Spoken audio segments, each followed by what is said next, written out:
Puan Mulyati binti Dashri merupakan usahawan nadi Pekan Asajaya sejak tahun 2020.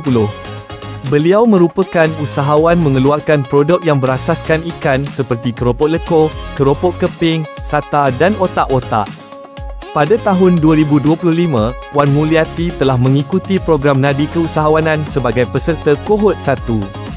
Beliau telah menyertai webinar yang menekan perkongsian tentang teknik pemasaran, operasi perniagaan dan pengurusan kewangan.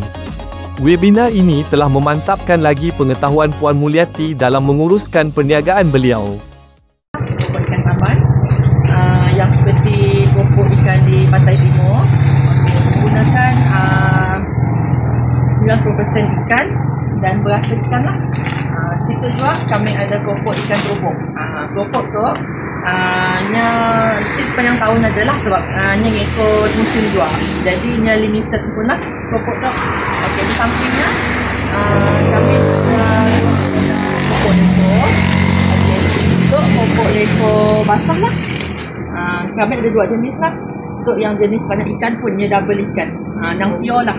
Kasih ikannya keropok lekor semerak. Kami beri nama sempena nama kampung lah, jadi orang senang cari keropok lekor semerak. Di samping dia juga kami ada molah sata. Untuk sata gulung lah, sata gulung, otak-otak gulung. Maksudnya base daripada otak-otak yang berdaun je lah, tapi untuk memudahkan orang berbeli, memudahkan orang masak di rumah, bergoreng aja.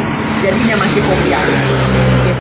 Sebagai usahawan daripada Nadi Pekan Asajaya, kami banyak mengikut kursus daripada Sidak Nadi lah, dan pelbagai program dan kursus yang kami joinnya banyak membantu kami dalam pemasaran produk.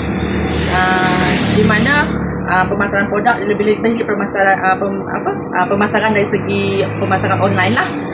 Di sini kami boleh belajar sikit-sikit macam ni, nak gunakan yang guna QR apa semua. Jadi back to basic lah yang kami belajar kat sini. Jadi banyak membantu lah semestinya kat kampung tu sedia mati QR apa semua nak.